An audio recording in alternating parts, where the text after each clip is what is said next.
दोस्तों शुरू करने से पहले डिस्क्लेमर की वीडियो सिर्फ और सिर्फ एजुकेशनल पर्पस के लिए है, इन्वेस्टमेंट एडवाइस नहीं है। तो वीडियो को देखकर आप सीख सकते हो और इन्फॉर्मेशन को ले सकते हो। मार्केट में दोस्तों आज न्यूट्रल क्लोजिंग देखने को मिली। निफ्टी कुछ खास अप डाउन नहीं था। निफ्टी कल के दिन भी 23,900 के आसपास की क्लोजिंग दे चुका था। आज के दिन भी आप देख सकते हैं 23,900 के आसपास की क्लोजिंग है। निफ्टी बैंक नीचे गया 0.5% के साथ में। इसके पीछे का रीजन है HDFC बैंक। क्या हो गया उसमें, उसको आगे चल के चेक करते हैं। साथ में मिड कैप को देख सकते हैं 250 पॉइंट्स की तेजी, 0.42% का जंप है, यानी मिड कैप ने अच्छा परफॉर्म किया बाकियों की कंपैरिजन में। अगर आप इसका चार्ट देखोगे निफ्टी मिड कैप 100 का, तो I think all time high के नज़दीक जा चुका है। ठीक है, निफ्टी में ऐसी सिचुएशन नहीं है, यानी वहाँ की कुछ मिड कैप कंपनीज अच्छा कर रही हैं और उनको ट्रैक कर सकते हैं आप नंबर्स के बेसिस पे। कुछ कंपनीज के नंबर्स अच्छा आए हैं, एफआईज का फ्लो अच्छा है, तो वहाँ पे अच्छी तेजी बन रही है। स्मॉल कैप की बात करें तो ये भी ठीक था आज के दिन। बाकी देखिए दोस्तों, यहाँ पे आप देखोगे ना तो आपको शॉक लगेगा कि 6% के साथ में यूएसडी कैसे चल गया और रुपीज़ इतना कैसे गिर गया। सो फर्स्ट मैं आपको ये क्लियर करके बता देता हूँ कि एक्चुअल जो डेटा है वो ये नहीं है। काफ़ी सारी जो ब्रोकिंग एप्लीकेशन में आपको थोड़ा सा मिसलीडिंग डेटा आज मिल सकता है। यूएसडी और आईएनआर का एक्चुअल डेटा आपके सामने है। आज के दिन जो आईएनआर का प्राइस है एक डॉलर के अगेंस्ट में 95.75 है। ये यहाँ पे 98 जो दिखा रहा है ये गलत है। और एक्चुअली आप देखोगे ना तो परसेंटेज बेसिस में आज यूएसडी गिरा है 0.32% के साथ में, यानी रुपीज़ आज थोड़ा सा स्ट्रॉन्ग होता हुआ मिला है। सो कल तक दोस्तों सिचुएशन कुछ ऐसी थी कि मार्केट के अंदर नेगेटिविटी थी। हमने देखा यूएस ईरान के ऊपर अटैक कर चुका है, जिसमें यूएस ने सेल्फ डिफेंस इसको बताया है। उसके बाद में हमने देखा कि इजराइल लेबनान के ऊपर बड़े अटैक कर चुका है, साथ में येलो लाइन को भी क्रॉस कर चुका है और ग्राउंड लेवल के जो ऑपरेशन है उसको काफ़ी इंटेंसिफाई कर चुका है। सो न्यूज़ थी काफ़ी नेगेटिव, जिसमें ईरान ने भी काफ़ी धमकी दी थी यूएस को और इजराइल को। लेकिन दोस्तों हमेशा की तरह आज के दिन पलटी हो चुकी है। कभी अच्छी न्यूज़ आप सुनोगे, कभी बैड न्यूज़ आप सुनोगे। तो कल आपने बैड न्यूज़ सुनी, आज अभी इस समय लाइव मतलब अभी 6 बजे के आसपास कुछ अच्छी न्यूज़ है। देखते हैं आगे चल के ये गेम वापस से पलटेगा या फिर नहीं। फर्स्ट एक बार अपन सेक्टर्स को देख लेते हैं। निफ्टी मीडिया ने अच्छा किया, एनर्जी अच्छा था, बाकी आईटी और बैंक दोनों आज नीचे गए हैं। सो वॉर की न्यूज़ को भी डिस्कस करते हैं, बट उससे पहले एक बार अपन चेक कर लेते हैं कि इंडिया और यूएस की ट्रेड डील को लेकर अभी क्या खबर आई है। देखो दोस्तों, ट्रेड डील अटकी हुई है क्योंकि टैरिफ को लेकर काफ़ी बदलाव ट्रंप करना चाहता है, और अगर ये डील हो गई तो जो अननेसेसरी फालतू के टैरिफ है वो ट्रंप इंडिया के ऊपर नहीं लगा पाएगा, और इसी वजह से डील पेंडिंग है। क्योंकि अभी तो देखिए कमाई उनकी चल रही है क्रूड ऑयल के प्राइस बढ़ने की वजह से, लेकिन जैसे ही वो कमाई खत्म होगी टैरिफ को लेकर कुछ ना कुछ खराब न्यूज़ आएगी, जिसमें इंडिया को टैरिफ दिया जाएगा, चीन को टैरिफ दिया जाएगा। सो देखो चांसेस तो काफ़ी कम है कि इंडिया और यूएस की ट्रेड डील हो जाएगी।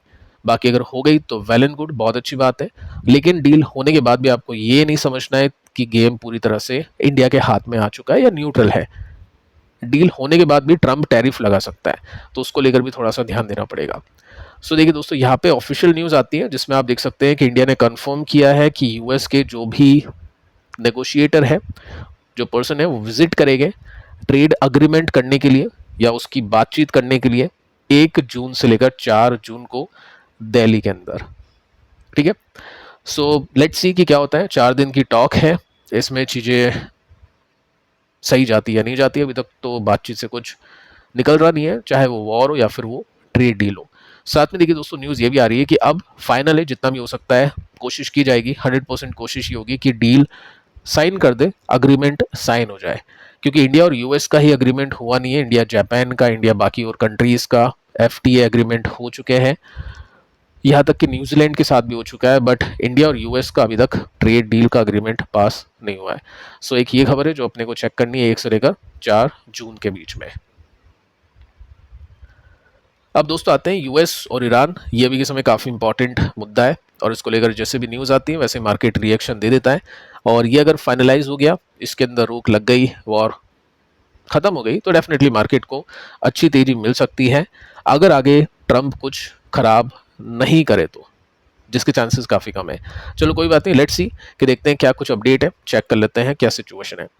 तो देखिए दोस्तों, अभी जस्ट कुछ देर पहले यानी 5:50 पे 6 बजे के आसपास न्यूज़ आती है, जिसमें ईरान का जो सरकारी टीवी मीडिया है ये बताता है कि हमारे पास में एक ड्राफ्ट है, ये ईरान के पास में एक ड्राफ्ट है जिसमें इनिशियल अनऑफिशियल, ये ध्यान रखना ये वर्ड अनऑफिशियल है, फ्रेमवर्क तैयार किया है और जिसको यूएस के साथ में पेश किया जाएगा। अभी तक वहां पे साइन हुआ नहीं है।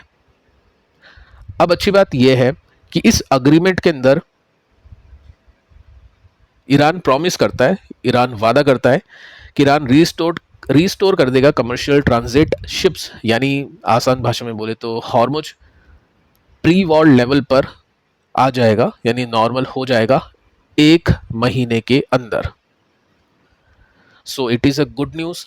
ठीक है, साथ में दोस्तों ये भी कहा है कि यूएस जो फोर्स है ना वो भी लीव करेगी एरिया ईरान के आसपास और अपना जो ब्लॉकेड है उसको हटा देगी ड्राफ्ट अग्रीमेंट के हिसाब से। सो यहाँ पे यूएस भी अग्री कर चुका है और ईरान भी अग्री कर चुका है, लेकिन अग्रीमेंट कहाँ पे है? अग्रीमेंट तो कहीं नहीं है और ये सब बातचीतें चल रही है। आपको बताइए क्यों कर रही है ये सब चीज़ें? क्योंकि लगना चाहिए ना कि ये भी काम कर रहे हैं। बाकी एक्चुअल क्या फंडा है आपको बताइए कि क्रूड के प्राइसेस को ऊपर रखने, इंडिया को डैमेज होगा उसका और इनको अच्छी कमाई होगी। कंपटीशन को किल करने का एक बहुत आसान तरीका यहाँ पे इनको मिल चुका है। बाकी देखते हैं इजराइल यूएस को कन्विंस कर पाता है कि जो हमारे गोल है उसको पहले पूरा करे या फिर नहीं। अब देखो इसके हिसाब से जो ब्रेंट का प्राइस है ना ये 4% के साथ में नीचे है, क्योंकि जो ड्राफ्ट है उसकी बात हुई है। ऑब्वियस है स्ट्रेट ऑफ हॉर्मुज ओपन होगा अगले 1 महीने में, नॉर्मल होगा तो क्रूड तो वापस से नीचे पहुंचेगा ही पहुंचेगा जहां से उठा था 80-75 के आसपास। तो अभी से गिरना ये शुरू हो चुका है। लेकिन एक डेटा मैंने आपको दिया था, इसको भूलना मत बिल्कुल भी। कल का डेटा है, कल का वीडियो आप देख लेना, डिटेल में बातचीत की है जिसमें वी हैव अ डील। ऐसी जब भी बात होती है तो क्रूड नीचे गिरता है, लेकिन ऊपर जाने के लिए यहाँ पे आप देख सकते हैं। ठीक है, और ये ट्रेड कौन करता है वो भी आपको पता ही है। सो अभी वी हैव अ डील का तो हो चुका है सिस्टम, क्रूड अभी नीचे है, तो क्या वापस से ये जो छठी बार है क्रूड का एक जंप आगे देखने को मिलेगा या फिर नहीं? Let's see. सो दोस्तों निफ्टी को तो देखने का कोई बनता नहीं है सेंस अभी, क्योंकि कुछ है नहीं अभी यहाँ पे। पिछले 2-3 दिन में आप देख सकते हैं कुछ खास मूवमेंट आया नहीं है इसके अंदर और साइडवेज में है निफ्टी बिल्कुल। सो ठीक है, कुछ खास नहीं है। स्टॉक्स देखना पड़ेगा जो यहाँ से आउट हो चुके हैं, निकल चुके हैं, निफ्टी को बीट कर पा रहे हैं, क्योंकि ऐसी कंपनीज में ही पैसा बनेगा, रिटर्न्स आएंगे। कल भी हमने ऐसी काफ़ी सारी कंपनीज को डिस्कस किया था जो आज नहीं करेंगे, तो कल के वीडियो से आप देख लेना अगर आपने मिस कर दिया है तो। बाकी दोस्तों अब HDFC बैंक पे आ जाते हैं।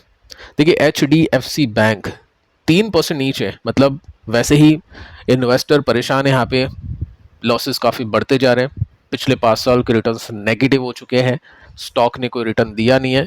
अल्टीमेटली स्टॉक नीचे भी जा रहा है। जब से मर्जर हुआ है तब से और भी खेल खराब हो चुका है, क्योंकि जैसा कि मैंने आपको उस समय भी कहा था कि HDFC बैंक में तो चलो फिर भी ग्रोथ थी, लेकिन HDFC लिमिटेड में कोई भी ग्रोथ नहीं थी। तो इसका जो हर्जाना है वो अब HDFC बैंक को भी भुगतना पड़ रहा है, क्योंकि NBFCs की वैल्यूएशन थोड़ी सी कम होती है जिसमें ग्रोथ नहीं होती है। तो HDFC की वैल्यूएशन भी अब उस हिसाब से मार्केट दे के चल रहा है। 15 का पी है, वैल्यूएशन तो देखो वैसे काफ़ी कम है, इसको मैं खराब तो नहीं बोलूँगा, काफ़ी कंफर्टेबल है। पिछले वीडियो के अंदर हमने बातचीत भी की थी इसको लेकर, बट हाँ इन्वेस्टर्स के काफ़ी जो रिटर्न से कम हो चुके हैं, लॉन्ग टर्म इन्वेस्टर्स के भी और शॉर्ट टर्म इन्वेस्टर के तो काफ़ी लॉसेस बढ़ चुके हैं।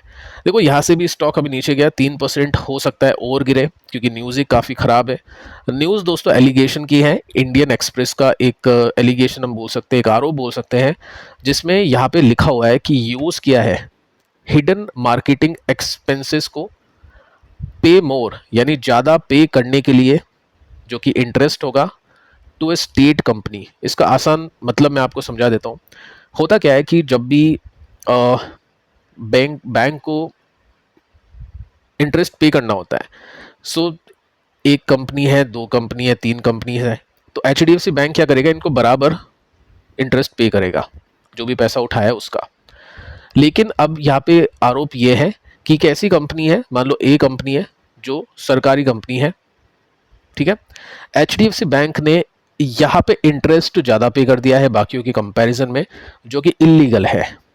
लेकिन HDFC बैंक ने वो जो पेमेंट है उसको मार्केटिंग एक्सपेंस की तरह दिखाया अपनी बैलेंस शीट में, उसको इंटरेस्ट की तरह नहीं दिखाया, लेकिन अल्टीमेटली वो मार्केटिंग एक्सपेंस नहीं था, वो इंटरेस्ट का ज़्यादा पेमेंट किया है, तो ये गलत बात है, इट इज़ इलीगल। अब HDFC बैंक ने इसके जवाब में दोस्तों ये भी कहा है, ये न्यूज़ आई थी सुबह 9:15 पे और इसका जवाब आया था 1:18 पे, लेकिन कुछ इम्पैक्ट हुआ नहीं स्टॉक के प्राइस में। सो कंपनी ने पूरी तरह से डिनाई कर दिया कि कोई भी रॉन्ग डूइंग कंपनी ने नहीं की है। Strong internal records control company manage करती है। अब देखते हैं दोस्तों ये जो मुद्दा है ये RBI तक पहुंचेगा या फिर नहीं, और क्या RBI इसमें एंट्री करके देखेगा कि जो अमाउंट है क्या वाकई में वो एक्सपेंस है, मार्केटिंग एक्सपेंस है, या फिर वो इंटरेस्ट है। तो ये सीन अभी HDFC बैंक में हुआ है। सो चार्ट के पैटर्न को तो कल हमने डिस्कस किया था। पैटर्न काफ़ी लॉन्ग टर्म सपोर्ट की तरह दिखता है, जिसमें यहाँ पे भी 35% की तेजी आई थी, यहाँ पे 50% की तेजी थी, और यहाँ पे ऑल टाइम हाई भी पहुँच गया तो 30% है, उसके ऊपर चला गया तो ज़्यादा है। बट इनमें टाइम लगता है, 1 साल कम से कम, 2 साल और 3 साल ज़्यादा से ज़्यादा, ठीक है। क्योंकि अगर आप देखोगे पास्ट का पैटर्न तो इसके अंदर आपको सिंपली नोट करने को मिलेगा 22-23 1 साल से ज़्यादा लगा, या 1 साल लग गया ये मान लो, उसके बाद में 24-25 और ये 26, तो यहाँ पे लग गया 2 साल। सो लेट्स सी कि 1 साल या 2 साल यहाँ पे लगेगा और स्टॉक ऊपर जाएगा।